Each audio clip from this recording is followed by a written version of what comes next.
So today we are going to be talking about lasagna gardening. This is kind of a fun term for a very, very effective technique that many of you can use this fall, honestly. So what exactly is lasagna gardening? Uh, it goes by a lot of different names, but this term was kind of coined. Let me get rid of this window here so I can see a little bit better. This was coined by a book from 1998 by Patricia Lanza. This is a really fantastic resource, especially if you want to get into vegetable gardening. You don't have a space yet. This book really goes into some good details on how to create healthy soils for vegetables and herbs. Um, this, like, honestly though, some of the like pollinator plants in the book are a little outdated, so definitely stick with Southwest PA native plants for your pollinators. This book will mention barberry and butterfly bush, daylily, Dame's rocket, so some things that we have since discovered can be pretty invasive. So keep that in mind if you do check out this book, but I highly, highly recommend this book. It's a great way. But lasagna gardening is also known by a lot of different names. So this is just no-till gardening or sheet mulching, sheet composting, no dig, or the nice term hugelkultur. This is kind of like sheet mulching on steroids or lasagna gardening on steroids. Hugelkultur in particular is creating like a mound, and you've all of these are going to kind of tie into the same thing. We're going to have a lot of decomposing material, but in hugelkultur, you actually have logs as your base here, and you create a literal mound that's just going to slowly decompose. We'll get into that in a little bit. First, we just kind of need to figure out our ingredients for success. We've got handmade lasagna, Italian. Oh, wait, hang on. This is the wrong lasagna gardening. No, for real though, the first thing you need to do whenever you want to kind of go about this process is you have to pick the site that you want to create a new garden space. Ideally, this is going to be a lawn. So you have a large section of lawn that you just want to get rid of. Well, sheet mulching is going to be a very effective way to do that. Then you lay down cardboard or newspaper on top of that space. We're going to cover the cardboard or newspaper with green mulch. And again, we're going to go into details of each of these. And then add a layer of brown mulch. And finally, you wait and then plant. So when it comes to like establishing a vegetable garden, which I'm going to assume that most of you are here for native plants. So this was definitely tied to establishing a native plant garden. But when you look at lasagna gardening or creating a vegetable garden, that green and brown compost layer, you're looking at like 18 to 36 inches, kind of alternating between the two different types of mulch. That is not what you need for native plants. These plants are used to well, they're used to the soil of Southwest PA. So you really only need like 2 to 3 inches, so one layer each of brown and green mulch. We'll talk about what those are in a little bit, but this is just a way to kind of kill the grass or restart an overgrown area to put in the native plants. So the cardboard and newspaper is going to kind of act as a natural weed barrier, and then you get a little bit of mulch that's going to put nutrients back into the soil that these native plants can pull from. But we'll piece apart each of these ingredients. First off, we need to pick a site. So you expand an existing garden bed. You want to create a new garden bed. You want to convert some lawn to grass. I will say that this isn't necessarily a great technique for slopes. And you'll see why whenever we like go to talk about the cardboard and putting the mulch on top of it, this can kind of fail at that. And that's when you can look up if you're trying to convert a really steep slope of lawn, I would look up a technique called solarization and or smothering, and that's where you're going to use plastic to kill the grass and set it back. But this is really, really effective for level areas. And I promise we'll get to green mulch in a second when we get to the mulches. But what I like to do is I like to pick a site, and I kind of draw this all in Google Sheets. I'll show you what that looks like. But basically, like, I just put a little fast meal of like what I have for my house and my driveway. And I decide I want to create this garden bed. It's all just grass lawn right now. And by having it on a grid pattern, you can kind of plop in these different little circles to represent, okay, this is where I'm going to put this, this, this, and this. And I've got a little hazelnut over here. So it looks like low bush blueberry, low bush blueberry, low bush blueberry, hazelnut. So this is a very, very simple look, and I'm gonna open up what this looks like here in a second. Stop the share and share the other screen.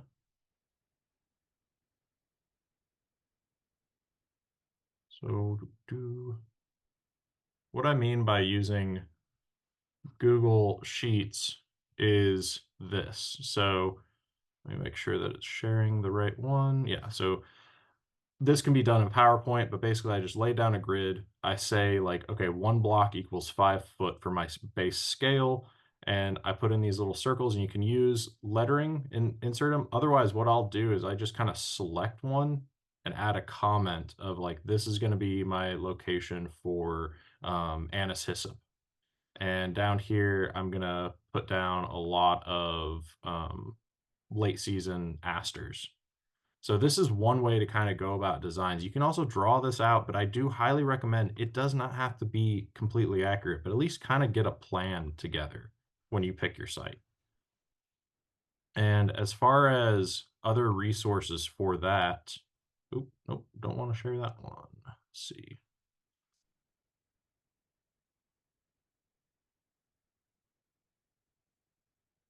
I will send out an email with these additional design resources, but the DCNR, so our Department of Conservation and Natural Resources, does have a really great landscaping with native plants that talks about example gardens, as well as I will share a link to a PDF for Kate Brandy's Native Plants for Small Yards.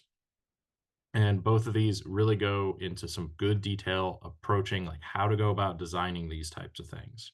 So as you get your site picked, I recommend you mow it. So if it is lawn that you're doing, mow it down as low as you can get before we get to the next step. And then spray it with a lot of water. This is important. So before you lay down your smothering material, you need to saturate the site with water. I'll talk about why in a little bit, but as you go to put the cardboard down, just soak that site. Then you can lay down your smothering material. Generally, people use cardboard or newspaper. There's some pros and cons to both. So cardboard, the pros, this is a thick barrier. So this is really going to help keep weeds from below coming back up through. This is also very, very easy to obtain. Most of us either are getting stuff from Amazon or know people getting stuff from Amazon or work for a place that gets a lot of shipments. So getting cardboard is pretty easy now. Some of the cons, this can be fairly difficult to dig in. It doesn't degrade as quickly as the newspaper. So our goal is we're actually going to plant through the cardboard to put our plant down. So it can be kind of difficult to do the cardboard, but you can also cut it, and we'll talk about that. There also tends to be a lot of excess material, like tape or thick glues, staples. I've read mixed reports like wanting to remove this stuff or just leaving it. I know some folks that I highly trust that just say, "Oh, just leave everything on there; it's fine." Others are like, "Yeah, at least remove the plastic tape, maybe the thick staples." Uh, and then supposedly the black tape on Amazon boxes are biodegradable. However, the fibers on the tape take a long time, so you tend to have a lot of those stringy materials still showing up. Especially when you go to like weed the garden bed in the future and you pull it up, you get a lot of fibers, but it's not the end of the world. Customer service also claims the shipping labels are compostable, so you don't really have to worry too much with these Amazon boxes. As far as newspapers, the pros, non-toxic. Since like the mid 2010s, is newspapers almost exclusively printed with soy or water-based dyes. I do stay away from the glossy pages though. This also tends to degrade very quickly, so it's a lot easier to plant through. Cons, it's a lot harder to get now. So lasagna, like sheet mulching and lasagna gardening, it was always used newspaper because you had tons of newspaper, but that's a little bit antiquated at this point. So cardboard was a bit more scarce early on, and newspaper was everywhere, and now it's kind of flipped. So if you still have access to newspaper, I think this is preferable. You use about 5 sheets thick of newspaper when you're laying this down, does tend to blow away a bit more. Um, Again, using the 5 to 8 sheets thick can kind of help, but also the help with the blowing away, just keep it wet. Like have your hose ready, regardless of what material you're using, just keep spraying that stuff down as you're establishing this. So you've got the ground below, in this case it was grass. So this was above my retaining wall. Just spray that down, all that grass, and then put your cardboard on top and spray that cardboard.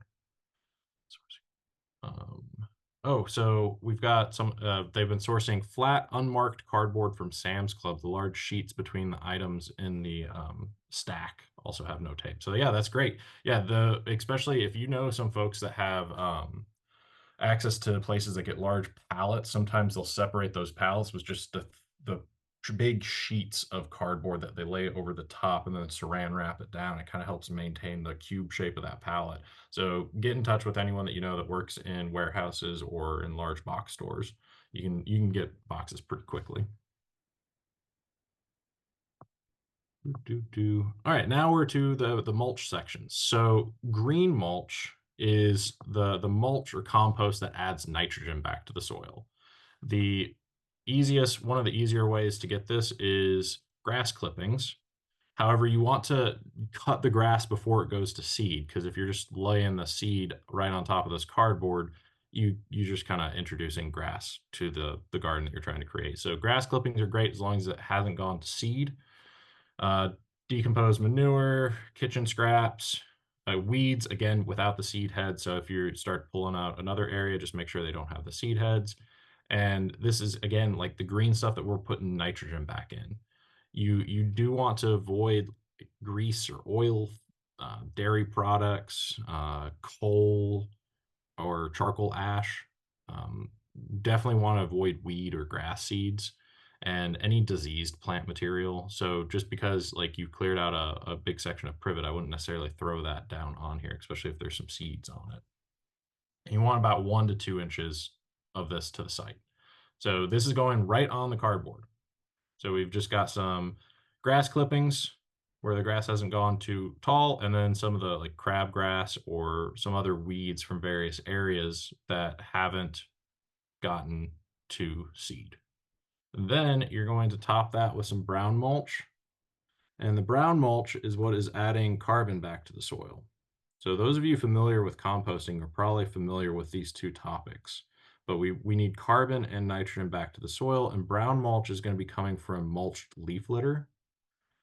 You can also use pine needles. Wood chips are great. I mean, wood chips are your best bet here. I would avoid the dyed ones. I have also seen people use straw. Again, not hay, straw. You want to make sure this is all dead material and add roughly like 1 to 2 inches of this. So we've got our little lasagna here.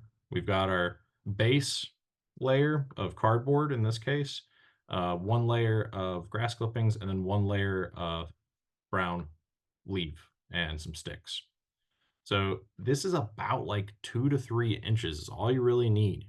You can do a little bit more if you're trying to establish plants that really like rich soil, or if you're really doing vegetable garden, that's when you need to keep going. But this, for native plants, we're just trying to kill off this grass for the most part. From here, you just wait. I find it best to let the site rest a few months, so I think that this is great to establish in the fall and plant in the spring. However, I know plenty of people that just plant immediately. And all you do is you kind of cut an X in the cardboard or just rip through a little hole in the newspaper. And in the cardboard case, I just cut the X and then I fold up the corners to expose the grassy area and shove my plant in there and fold the corners back. So it still has that barrier, plants in the soil, and then all the stuff above it's just going to slowly put nutrients back into the soil as it continues to grow. So some people don't wait at all. I usually wait until the cardboard goes a little bit degraded, and then we'll continue on. And then I got a question. So if we used pine needles, do they need to be broken up or added whole? I think that for the pine needles, you can definitely add them whole. I think mulching is the better option. I forgot to mention that little asterisk on the pine needles. This is really good if you're trying to do things like the native azalea, or if you got your hands on some rhododendron, or if you're going for blueberries. Basically, if you're trying to go for plants that like some acidic soil, this can really help. You can find resources online for it. Like if all you have is pine needles, you don't have any good like oak trees or maple trees to get the leaf litter from, and all you have access to is pine needles, you don't want acidic soil, you can find online there are resources to how you can counteract the acidity from the pine needles with lime. But mulching the pine needles up is only going to help speed up the degradation process. So if you have an easy way to mulch it, then I say go for it. If you do put them on hold, just know that this will kind of make the soil a little bit more acidic. All right. So this is a fun question. I'm gonna get on a tangent here. So would black walnut leaves work for the brown mulch? There is some uh, I seem to recall that roots secreting some sort of chemical that makes other plants die around it, but I don't know if the leaves do too. Here is a fun thing about the black walnut. So there is this wide held belief that, and it gets repeated by a lot of people, but there's this widely held belief that black walnut trees have a lelopathic chemical, a chemical that will prevent other plants that are not black walnut to not grow nearby. This is actually tied to one specific article at a dendrology conference that was talking about how you can't grow tomatoes underneath black walnuts. And I mean, that makes sense because tomatoes need a lot of sun. Black walnuts are really good shade trees. This chemical, juglone, is in has been isolated from black walnuts and can cause problems with other plants growing up, but it degrades almost instantaneously in the soil. It is present to some degree in the leaves, but very, very little. So if all you have is black walnut, this is not going to cause an issue. I think that this is something that got um, basically misquoted constantly. I've seen scientific articles that talk about in their introduction how black walnut is allelopathic, and will link back to this thing that says it's just for tomatoes. So there have been studies that have shown that this chemical can be allelopathic, but it is so quickly broken down in the soil that it can't cause any issues naturally. There has been instances in lab settings where it can degrade or it can kill off plants, but those were very, very specific conditions. So all this to say, if I had black walnut leaves, I'd be throwing them on my sheet mulch and not thinking one bit about how it could kill my plants. So that's my own opinion on it. I have strong opinions on the fact that black walnut gets targeted a lot as allelopathic, and people will say nothing grows under it. But what's funny is it's just a really good shade tree. What really grows under tall shade trees anyway? But all right, we've got some other questions. Destroying roots of burning bush. Can lasagna remove burning bush? Includes cover in cardboard, peel back, dig out more burning. So I have using sheet mulching to kind of control or reset invasive species can prove pretty effective. Sometimes these suckering shrubs like burning bush will more or less grow horizontally under the cardboard until finally it pops its way up to the other side. So yeah, just kind of keep at those roots that find their way on the outside of the cardboard. So sheet mulching can be effective for kind of putting over an area where there used to be invasives. You don't even need to peel it back. Just wait for it to kind of come up, because sometimes it might not come up through the cardboard. It'll just come out outside the cardboard. We've got arborists who are cutting trees in your area can dump. It saves arborists. Don't know. Yeah, I mean, I think chip drop is a pretty like the idea that you can get arborists to drop off mulch. I think the biggest concern is that sometimes you get a ton of wood chips, and a lot of people just don't know what to do with them. But yeah, there is this idea of like what was this on? Was this a disease tree? Are you introducing something else? And it's just I don't have a correct answer for is chip drop the best thing or not. You can't tell Um, Sometimes you can tell them what they don't want, but sometimes they just drop off whatever they have. So definitely like have the conversation with them about I'm using this to establish a new garden area, not just create like a big wood chip mulch bed. Is commercially produced mulch like you get from the landscape supply no good for brown mulch? You can use the commercially produced ones. I just keep away from the dyed ones. And it's also best to like look into the companies too, because sometimes the source for the commercially available mulch isn't the best. That can be coming from tropical regions where there is a lot of slash cuts. But the big general rule is just avoid dyed mulch and rubber mulch.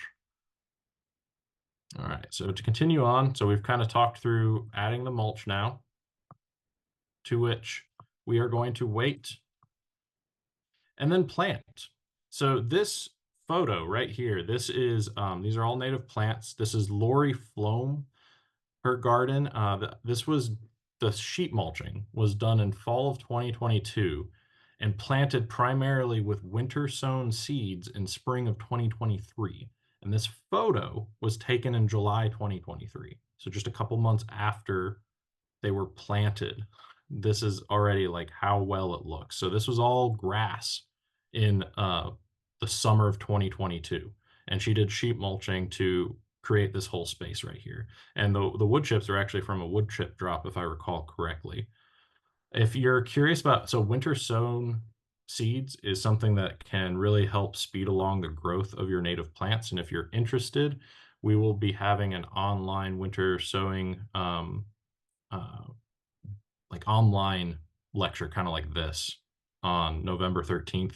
We do have a workshop, and I'm pretty sure that it's already filled. So maybe we'll do more since it was so popular. But at the very least, we will have this online talk about winter sowing seeds, which is something that you can do just to give you something to do in the wintertime. But also the effect that you have on the growth for next year is pretty amazing. I have had some people talk about concerns when it comes to doing sheet mulching. One that will come up is, does this bring in termites? And do termites like dark, damp areas? Sure. Will they leave your neighbor's property to come to the site that you put down the cardboard and created the sheet mulching area? No. They're not attracted to it, but you will likely find them under sheet mulched areas if they were already present. I think a lot of times when people see termites under there, they were already there. It's just now you're digging around in the dirt and you're finding them. So this will not increase the chance for termites. They're not going to be like, oh, look at this cardboard, look at these wood chips. They're probably already there if you find them. There's also argument on whether or not this depletes oxygen in the soil by putting that barrier down on top of it. I did find a study, it was in 2019, that looked at a variety of mulch types from wood chips to cardboard to fabric, and then also polyethylene film. All mulch types had an effect on the oxygen to carbon dioxide exchange, but only polyethylene film had a significant effect of like 16% decrease in oxygen versus like 0.5% in everything else. So only the plastic film was actually decreasing the oxygen level by a noticeable, like a significant amount. Everything else, including cardboard, it was about 0.5% of decreased oxygen exchange. So this doesn't seem to really be a concern that should be valid. The other concern is, can water reach the soil? Cardboard and even newspaper to a significant degree is pretty impermeable. So water will have a hard time reaching the soil below the board. However, this works both ways. That's why it's so important to water the ground before you put down the cardboard. You need to saturate that ground because water from the beginning is going to last a really, really long time underneath that cardboard. Rain that seeps under is going to take a long time to evaporate back out. So after a good rain event, anything that seeps to the side, that's going to stay there for a much longer time. So it may seem drier than uncovered areas right after a rainstorm, but check back after a couple of days and that site will be more damp than the uncovered areas. So it might take a little bit more time for water to get there, but when it gets there, it's not leaving as quickly. but it is very, very important because it's impermeable to saturate the area that you're going to sheet mulch first. Optional design tips. The Penn State Extension has a real nice video that I'll link to on this topic as well. And they talk about like kind of creating nice little meandering borders, or let's say you want that like kidney bean shaped garden. This is a good way to do that is you lay down, first lay down your cardboard. In this instance, I had the hose, but like you could lay down the cardboard, then put the hose on top and you kind of draw your line where you're going to cut. Or if you just go ahead and lay down the garden hose, create your little shape, you can also use the like inverted marking sprays to kind of put out what you want. You can create a little bit of an edged strip with a kind of create a 4 to 6 inch wide V shape, about 4 inches deep V shape, and you tuck the cardboard into the V, and then you kind of put your mulch over the top. It gives it more of a raised bed look. Um, use the sod. What was Oh, if the grass hasn't gone to seed yet, as you're digging out these little edging strips, that's, mulch that you can throw back in. Just break it up a little bit and throw it in on top of the area. I do. So what I always forget to do is take photos. So it's a lot of fun to show these before and afters, both to like your friends and family, but we also, especially when you're in the CBH program or any of these other things, we ask people like come and present how you transformed your grass lawn to a huge native garden. So before and after photos is great. And most of the time I only ever think about the after photos. So I didn't get that fact that the whole area was grass lawn first. All I have is the after. So always try to remember, tell a story with this kind of stuff, especially over time. So Lori's, I should have reached out to her to see what that garden space looked like now, because I guarantee that after just another year of growth, that's already looked amazing. I will send all these out with the email with the link to this recording. But Penn State has a couple of great resources on sheep mulching too, including a video and another short article to give you some additional ideas on this. We also have some garden plans that I will share. The Lasagna Gardening book itself is a great resource. She has the initial one, and then she also talks about lasagna gardening for small spaces, and this is a great book for looking at how to create vegetable gardens in small urban centers, or in all you really have is containers available. She really talks about how you can set that container out the right way. There is the Living Landscape book by Rick Derrick and Doug Tallamy that goes into some really good design ideas for creating native plants. And I knew this one was going to be short, so we're already at the questions. By the way, this is one of my favorite butterflies. This is the question mark butterfly. So when it folds in its wings, it actually looks like it's got a little question mark right there. And with that, I will take a look at the chat here. Can you use this method in a raised bed? So this is, yeah, this is something that gets talked about a lot in raised beds where you kind of alternate. And some people will like, if you get the raised beds that don't have a base at all, so you just kind of have that, you put the cardboard over the grass where you want your raised bed, put the raised bed on top, and then you kind of fill it in with the compost, and just alternate back and forth, green, brown, green, brown. All right. Yeah, so this is my contact info on the side here. I'll stick around. Again, this was a pretty short one, so we'll definitely have plenty of time if anyone has any questions. Would this method work for a weird patch of grass we have that exists between the sidewalk and the curb? Yes. So those little like the little hell strips that are right by the sidewalk and the road there, you can kind of use this. Just be prepared for that soil to be pretty tough. So you're going to need to possibly also like dig up some of the soil and amend wherever you plant stuff to put in some looser, richer soil if it ends up just being kind of clay and rock. Any source for straw? Unfortunately, I don't have any sources for straw. Sorry. The main one that I tend to see people talk about for getting that brown mulch is through the company or the I think it's a website called Chip Drop, and that is something where you can kind of sign up where arborists will drop off a significant amount of wood chips for you to use. But I don't have any good sources for straw. If anyone knows anything, just let me know.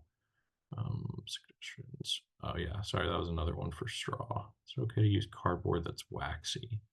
Ooh, I would I would say probably not. I'd probably avoid any cardboard that has any extra coatings on it, just because I also avoid glossy newspaper, and I also avoid like cereal boxes that kind of have that glossy paperboard material. However, I have been told that I shouldn't worry about that, that it's going to be great regardless.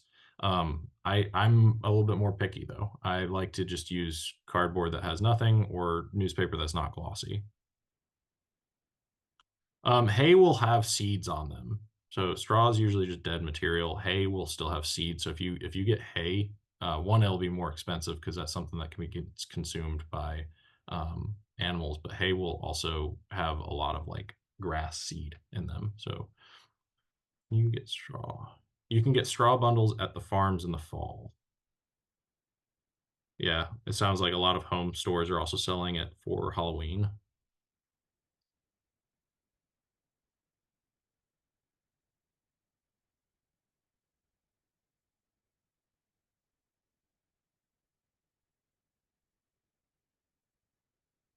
All right. Any other questions? Otherwise, I will stick around for a little bit longer, and then I will again send up a follow-up email later today once the recording's finished processing. So you'll have a link to this recording and a link for all the resources that I mentioned at the end here.